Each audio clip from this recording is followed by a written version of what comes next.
Nabili ko tong Dio ko during pandemic, mga na year 2001 yun. So dahil sa mag-aapat na taon na rin to, marami ng mga kailangan palitan, lalo na sa panggilid, kaya ng bola, slider piece at saka yung belt. So nung mabuksan siya, kahit bago na yung mga parts na yun, may konting dragging pa rin. So naisip ko yung dahilan na rin ng dragging ay yung clutch lining. So yan, kaya pinakalas natin para subukang palitan mismo yung clutch lining para mawala yung konting dragging. So yan, makikita po natin dyan sa pagka na pull out na natin yung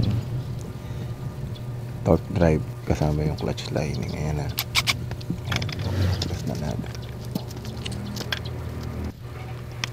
kasi yung clutch lining na lang ang hindi napapalitan sa pangkilid, ang mga usually na dapat mapalitan. So ito, side by side comparison tayo doon sa nabili natin na clutch assembly. So ayan, para naman makasigurado tayo na compatible. So ayan, mapapansin nyo po na almost the same sila sa physical comparison. Sa bigat halos parehas lang yung bigat nila, kaya lang medyo mas mahaba lang yung lining ng stock as compare dito sa bago. Pero yun, kita nyo naman, pud na yung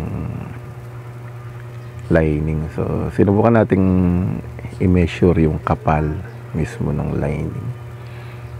So ang sukat natin dito ay almost 1.8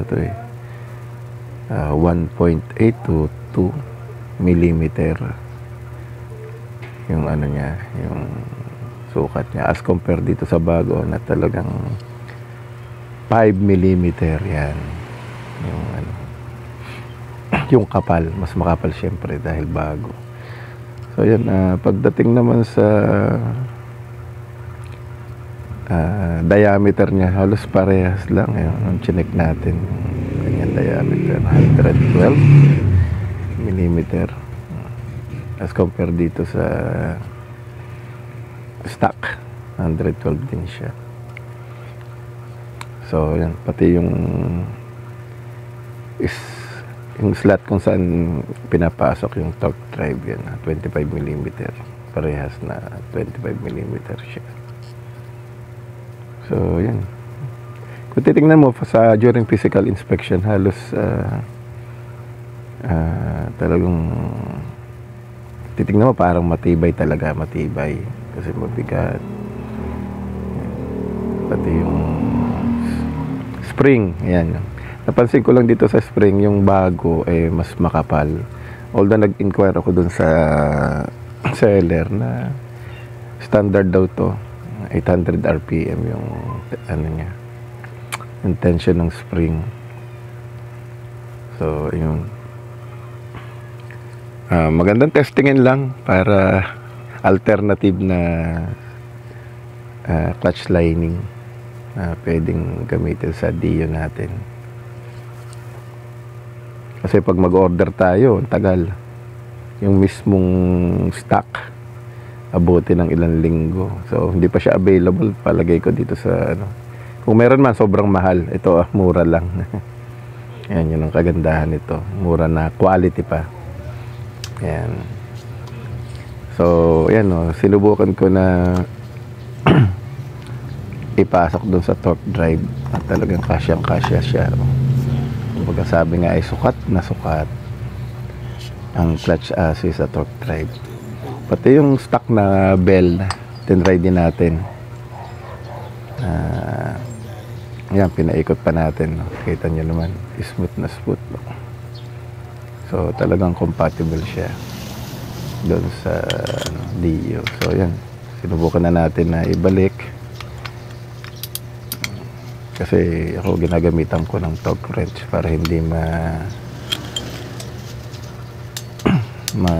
overtorque yung thread ng torque drive. Ayan, 54 Newton meter po.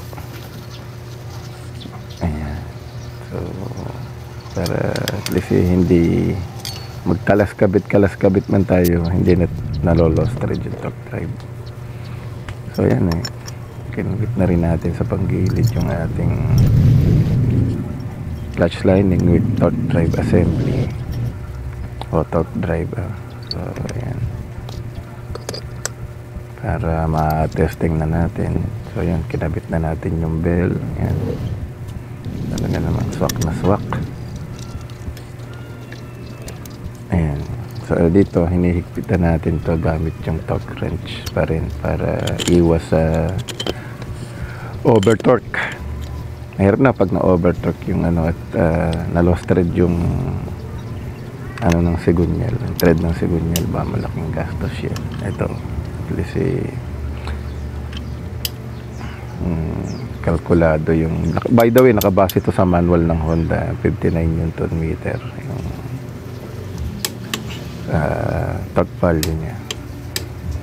Ayan, pag tumunog, ayan, pwede na 59 Newton meter dyan sa may pulley o sa pulley drive. At pagdating naman sa yung kinakabit na natin yung starter ng Dio. Ayan. Pagdating naman dito sa sa may bell o sa torque drive, yan. Ganun din, gagamitan din natin yun ng ng torque wrench. So, naka-record uli sa manual ng Honda, ito ay nasa 49 Newton meter. Yan. Sakit na gamit yung sakit na 19mm with yung torque wrench. So, hindi ko na lang pinakita kung paano sineset yung torque wrench, yung torque value niya. So, magkaiba sila. Ito ay 49 Newton meter. Yan. Ayan, testingin na po natin yung bagong kabit na clutch lining. Ayun. Ayos. So, siguro pag magpapalit kayo ng clutch lining, mainam na isabay nyo na rin na bago rin yung inyong belt, bola, at saka yung inyong slider piece. Ito na, binalik na natin yung takip ng panggilid. Ayan, para may road test na. So ayan, makikita nyo po sa odometer natin na 44,948 km bago tayo nakapagpalit ng bagong clutch lining. So ayan, pasok sa ng Honda. So ayan.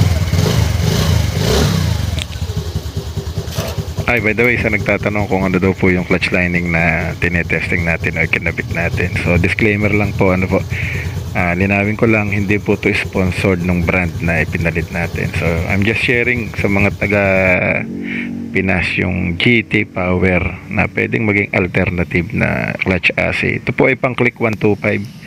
Itong tinesting natin na in-order ko sa Shopee. Kasi mura lang siya.